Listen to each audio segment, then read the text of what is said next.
1936년 25의 젊은 고원정, 곧 성철 스님은 경상남도 합천의 해인사에서 불교 수행의 길에 들어섰습니다.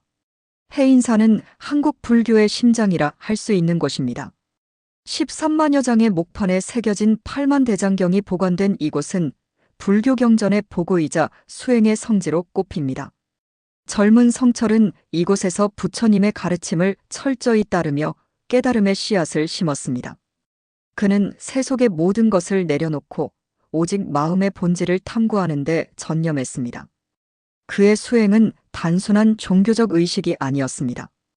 그는 불교를 삶의 철학이자 존재의 근원에 다가가는 길로 보았습니다.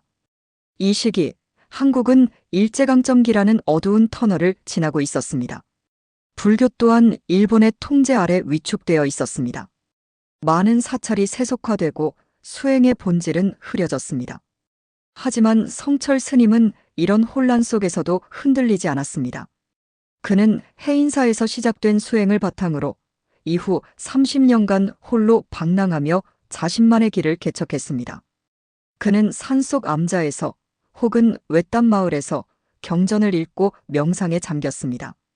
그의 삶은 물질적 소유를 완전히 배제한 채 오직 부처님의 가르침을 실천하는 데 초점이 맞춰져 있었습니다. 이 30년은 성철 스님이 단순한 스님이 아닌 깨달음의 경지에 다가가기 위한 치열한 준비 기간이었습니다. 1966년 55의 성철 스님은 해인사로 돌아왔습니다. 그는 더 이상 젊은 초심자가 아니었습니다. 깊은 깨달음과 수행의 내공을 쌓은 스승, 불교계에서 이미 전설로 불리던 인물이었습니다. 그의 명성은 조용히 퍼져 있었지만 그는 여전히 겸손했습니다. 그간 어떤 공식 직책도 맡지 않았던 성철 스님이었기에 해인사 선종 총림의 방장으로 임명된 것은 그의 삶에서 중대한 전환점이었습니다. 방장이란 선종 수행의 중심지에서 스님들을 이끄는 정신적 지도자입니다. 이는 단순한 행정직이 아니라 수행 공동체의 핵심에서 깨달음의 길을 제시하는 역할이었습니다. 성철 스님은 처음으로 대중 앞에 서게 되었죠. 이 귀환은 단순한 복귀가 아니었습니다. 성철 스님은 30년간의 고독한 수행을 통해 불교의 본질을 깨달았습니다. 그는 당시 한국 불교가 세속화와 타협으로 인해 그 순수성을 잃었다고 보았습니다.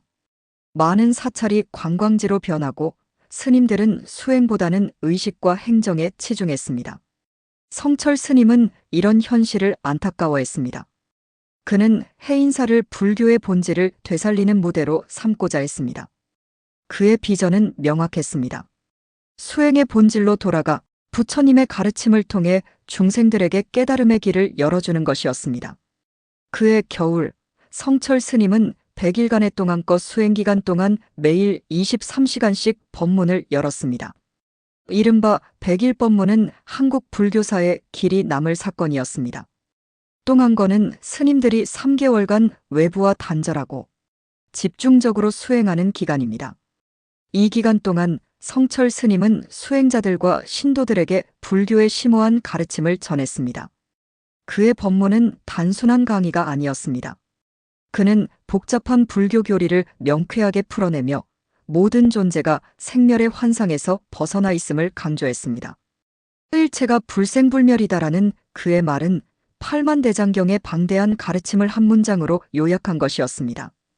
그는 모든 것이 태어나지도 사라지지도 않는다고 설했습니다. 이는 불교의 핵심 교리인 공의 철학을 대중이 이해하기 쉽게 전달한 메시지였습니다. 100일 법문은 단순히 지식을 전달하는 데 그치지 않았습니다. 성철 스님은 법문을 통해 수행자들에게 깨달음의 길을 직접 체험하라고 촉구했습니다. 그는 불교가 단순한 믿음이 아니라 스스로의 마음을 관찰하고 진리를 깨닫는 실천이라고 강조했습니다. 그의 법문은 마치 날카로운 칼처럼 듣는 이들의 마음을 꿰뚫었습니다. 한 수행자는 그의 법문을 듣고 마치 어둠 속에서 등불을 만난 기분이라고 회상했습니다. 이 법문은 해인사를 넘어 전국으로 퍼져나갔고 성철 스님의 이름은 불교계에서 더욱 빛나게 되었습니다. 성철 스님의 해인사 귀환은 한국 성불교의 부흥을 알리는 신호탄이었습니다. 그는 불교를 단순한 종교가 아닌 삶의 본질을 탐구하는 철학으로 제시했습니다. 그의 가르침은 수행자들뿐 아니라 일반 신도들에게도 깊은 울림을 주었습니다. 하지만 그의 여정은 여기서 끝나지 않습니다. 다음 장에서는 성철 스님이 해인사의 외딴 암자, 백년암에서 보낸 소박한 삶과 그의 인간적인 면모를 만나봅니다. 그곳에서 그는 엄격한 수행자이자 따뜻한 스승으로, 그리고 아이들의 친구로 살아갔습니다. 성철 스님의 이야기는 해인사에서 새로운 장을 열었습니다. 1966년 방장으로서 대중을 이끌던 그는 해인사에서 가파른 산길을 30분쯤 올라가야 하는 외딴 암자, 백년암으로 거처를 옮겼습니다. 백년암은 성철 스님이 말년에 이르기까지 수행과 가르침을 이어간 곳입니다. 이곳에서의 삶은 그의 수행 철학, 엄격함, 그리고 따뜻한 인간미를 동시에 보여줍니다. 백년암은 단순한 거처가 아니었습니다. 그것은 성철 스님이 무소유와 깨달음의 삶을 실천한 성지였습니다. 백년암은 해인사의 중심지에서 벗어나 가야산의 품에 안긴 작은 암자입니다. 단출한 방 한 칸, 장식 하나 없는 여마실은 성철 스님의 소박한 삶을 상징합니다. 이곳에서 그는 철저한 무소유를 실천했습니다. 그의 방에는 필요 이상의 물건이 없었습니다. 책 몇 권, 법의 한 벌, 그리고 수행에 필요한 최소한의 도구만이 있을 뿐이었습니다. 이런 소박함은 그의 수행 철학의 핵심이었습니다. 그는 물질적 소유가 마음을 흐리게 한다고 믿었습니다. 깨달음의 길은 단순함 속에서만 열린다고 보았죠. 성철 스님의 일상은 단순했지만 그 안에는 엄격한 규율이 깃들어 있었습니다. 그는 새벽 2시, 3시에 일어나 경전을 읽거나 산책하며 수행에 몰두했습니다. 졸음이 오면 한겨울에도 밖으로 나가 서리가 눈썹에 쌓일 때까지 걸었습니다. 한 제자는 스님이 새벽에 돌아온 모습을 보고 깜짝 놀랐다고 전합니다. 스님의 눈썹에 서리가 하얗게 앉아 있었다. 밤새 산책하며 수행하신 거다. 그는 잠을 많이 자는 것은 죽음과 같다고 여겼습니다. 수행자는 늘 깨어 있어야 한다는 그의 신념은 제자들에게 깊은 감명을 주었습니다. 이런 엄격함은 수행자들에게도 적용되었습니다. 성철 스님은 가야산 호랑이로 불렸습니다. 그는 게으름이나 산만함을 용납하지 않았습니다. 수행 중 졸거나 딴 생각을 하면 몽둥이와 함께 밥값 내놔라 라는 호통이 날아왔죠. 한 수행자는 스님이 마당을 대충 쓸었다고 꾸짖으며 먼지로 빨래를 망친다고 호통쳤던 일을 잊지 못한다고 했습니다. 그는 공자조차 공부로 성인이 되었다며 끊임없는 노력을 강조했습니다. 그의 엄격함은 단순한 규율이 아니었습니다. 그것은 깨달음의 길이 치열한 자기 성찰을 요구한다는 메시지였습니다. 하지만 이 엄격한 스님에게도 따뜻한 모습이 있었습니다. 바로 아이들과의 교감입니다. 성철 스님은 아이들을 거짓없는 부처라 불렀습니다. 백년암을 찾는 아이들 신도들이 데려온 아이, 마을 아이 혹은 비구니, 암자의 아이들은 스님에게 특별한 존재였죠.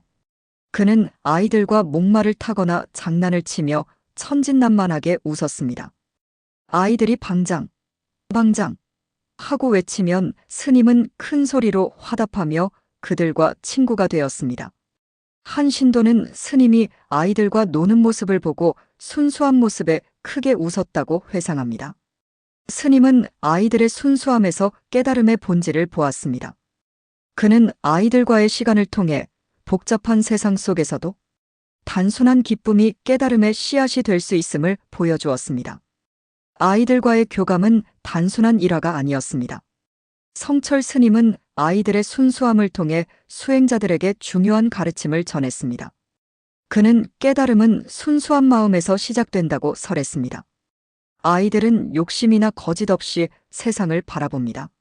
성철 스님은 이런 마음이 불교의 공사상과 닿아 있다고 보았습니다. 그의 이런 모습은 수행자들에게 깨달음이 멀리 있는 것이 아니라 일상 속 단순함에서 찾을 수 있음을 일깨웠습니다.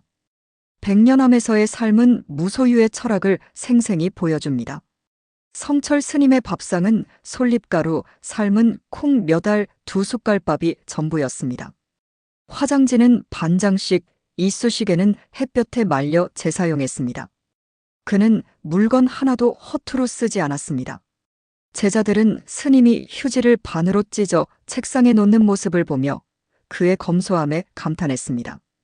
한 제자는 스님의 이쑤시개 하나에도 가르침이 담겨 있었다고 회상했습니다. 이런 삶은 수행자들에게 물질적 욕망을 내려놓고 본질에 집중하라는 메시지였습니다. 성철 스님은 백년암에서 단순함과 엄격함, 그리고 따뜻함을 조화롭게 보여주었습니다. 그의 삶은 수행의 본질을 몸소 실천하는 과정이었습니다. 하지만 그의 이야기는 여기서 끝나지 않습니다. 한국 불교에 남긴 학문적 업적을 탐구합니다. 그는 단순한 수행자가 아니었습니다. 그는 불교의 본질을 재정립한 학자이자 스승이었습니다. 성철 스님의 백년암 생활은 그의 수행 철학과 인간미를 보여주었지만 그의 또 다른 면모는 학자로서의 모습입니다. 그는 수행자이자 학자였으며 방대한 경전 지식으로 한국 불교에 지대한 영향을 미쳤습니다. 백년암의 작은 서고, 장경각에는 스님이 평생 모은 5천여 권의 장서가 보관되어 있었습니다. 이 책들은 그의 학문적 열정을 상징합니다. 성철 스님은 단순히 경전을 읽는 데 그치지 않고 그 속에 담긴 깨달음의 본질을 탐구했습니다. 그의 학문은 한국 불교의 새로운 지평을 열었습니다. 성철 스님의 경전 연구는 봉암사 시절부터 시작되었습니다. 그는 불경을 단순히 외우거나 해석하는 데 만족하지 않았습니다. 그는 경전의 행간에 숨겨진 부처님의 지혜를 찾아내고자 했습니다. 그의 공부는 치밀하고 체계적이었습니다. 그는 8만 대장경을 비롯한 방대한 경전을 섭렵하며 불교의 핵심 교리를 체계적으로 정리했습니다. 한 제자는 스님의 서구를 보고 그 책들이 스님의 깨달음을 증명한다고 감탄했습니다. 그의 장서는 불경뿐 아니라 서양 철학, 동양 사상에 이르기까지 광범위했습니다. 이런 학문적 깊이는 그의 가르침에 독특한 색채를 더했습니다. 성철 스님의 학문적 여정을 잘 보여주는 일화가 있습니다. 사업가이자 학자였던 김병용 씨는 고승을 찾아 전국을 떠돌다 성철 스님을 만났습니다. 그는 평생 모은 불서를 스님에게 전하며 생전에 성철 스님을 만난 것이 복이라고 말했다고 합니다. 성철 스님은 김 씨에게 깨달음은 밖에서 찾는 것이 아니라 마음속에서 발견하는 것이라 설했습니다. 그는 불교의 핵심을 이렇게 요약했습니다. 모든 중생은 부처와 같은 지혜를 갖고 있지만 망상 때문에 깨닫지 못한다. 그는 김 씨에게 손가락으로 달을 가리키는 것을 보지 말고 달 자체를 보라고 조언했습니다. 이는 불경이 단지 지식이 아니라 깨달음으로 가는 길잡이임을 강조한 말입니다. 성철 스님의 학문은 한국 불교의 논쟁에도 큰 영향을 미쳤습니다. 그는 조계종의 종조를 보조국사 진울이 아닌 태고 보우로 보아야 한다고 주장했습니다. 이는 당시 조계종의 정체성에 대한 뜨거운 논쟁을 불러일으켰습니다. 보조국사는 점진적 수행을 강조한 반면 태고 보우는 선종의 직관적 깨달음을 중시했습니다. 성철 스님은 태고의 철학이 선불교의 본질에 더 가깝다고 보았습니다. 이 주장은 종단 안팎에서 논란을 일으켰지만 그의 학문적 깊이와 논리 덕분에 많은 이들이 그의 주장에 귀 기울였습니다. 기존의 보조국사 중심 사상에 반기를 들었습니다. 도노돈수는 한번 깨우치면 더 닦을 필요가 없다는 입장이고 도너점수는 깨우친 후에도 계속 닦아야 한다는 입장입니다. 성철 스님은 도노돈수가 선불교의 핵심인 직관적 깨달음에 더 부합한다고 보았습니다. 그는 깨달음은 시간과 공간을 초월한 무아의 세계라고 설했습니다. 이 논쟁은 침체된 한국 불교에 새로운 활력을 불어넣었습니다. 그의 저서 선문정론은 이 이론을 체계화하며 한국 선불교의 새로운 길을 제시했습니다. 놀랍게도 성철 스님은 경전을 깊이 파고들었지만 수행자들에게는 책을 많이 보지 말라고 당부했습니다. 그는 불경조차 스스로 깨닫기 전에는 오히려 방해가 될 수 있다고 보았습니다. 그는 경전은 손가락일 뿐 달은 너의 마음속에 있다고 설했습니다. 하지만 정작 그는 책 속에 파묻혀 살았습니다. 한 제자는 스님의 지식이 종횡무진하다고 감탄했습니다. 그의 학문은 단순한 지식이 아니었습니다. 그는 경전을 통해 깨달음의 본질을 탐구했고 이를 대중과 나누었습니다. 성철 스님의 학문은 불교를 학문적 대상이 아닌 삶의 실천으로 만들었습니다. 그의 가르침은 불교의 본질을 현대적으로 재해석하며 수행자뿐 아니라 일반인들에게도 깊은 울림을 주었습니다. 그의 한마디는 1980년대 한국 사회를 뒤흔들었습니다. 성철 스님은 해인사와 백년암에서 수행과 학문에 몰두했지만 오랫동안 일반 대중에게는 알려지지 않은 선승이었습니다. 그의 이름이 세상에 널리 퍼진 것은 한 선법문을 통해서였습니다. 이 법문은 단순하면서도 심오한 메시지로 1980년대 한국 사회에 큰 반향을 일으켰습니다. 그의 말은 불교 신자뿐 아니라 혼란 속에 살던 많은 이들에게 위로와 방향을 제시했습니다. 1980년대 초 성철 스님은 사는 산물은 물이라는 법문을 전했습니다. 이 말은 평범해 보였지만 깊은 뜻을 담고 있었습니다. 그는 이렇게 설명했습니다. 사람들은 잡념에 갇혀 세상을 있는 그대로 보지 못한다. 잡념을 끊고 마음의 눈을 뜨면 산은 산과 물은 물을 볼 수 있다. 이 법문은 어떤 이들에게는 청량한 깨달음으로 또 다른 이들에게는 현실과 동떨어진 잠꼬대처럼 들렸습니다. 하지만 이 말은 성철 스님의 철학을 집약한 것이었습니다. 깨달음은 일상 속 단순함에서 찾을 수 있다는 것. 그는 사람들이 일상에서 놓치는 단순한 진리를 깨닫도록 이끌고자 했습니다. 이 법문의 배경에는 당시의 사회적 상황이 있었습니다. 1980년 신군부의 10.22 사태로 제5공화국이 출범했습니다. 정치적 혼란과 억압 속에서 많은 이들이 불안과 좌절을 겪었습니다. 같은 해 10월 27일 계엄군이 전국 사찰에 진입해 성철 스님을 포함한 46명을 연행하는 사건이 발생했습니다. 이른바 1027 법난은 현대 한국 불교사에 큰 상처를 남겼습니다. 계엄사는 이를 사회정화라 주장했지만 이는 정치 권력의 불교 개입으로 불교계에 깊은 충격을 주었습니다. 이 사건은 성철 스님의 삶에도 큰 전환점을 가져왔습니다. 법난 이후 조계종은 새로운 정원을 마련했고 원로회의의 결과로 성철 스님은 제7대 종정으로 추대되었습니다. 종정은 조계종의 최고 정신적 지도자입니다. 하지만 성철 스님은 이 역할을 원치 않았습니다. 그는 공직을 마다하고 산속 수도승으로 남고자 했습니다. 그는 세상과 관계하지 않겠다며 공식 행사에 일절 모습을 드러내지 않았습니다. 심지어 종정 취임식에도 참석하지 않았습니다. 이런 태도는 일부 비판을 받았습니다.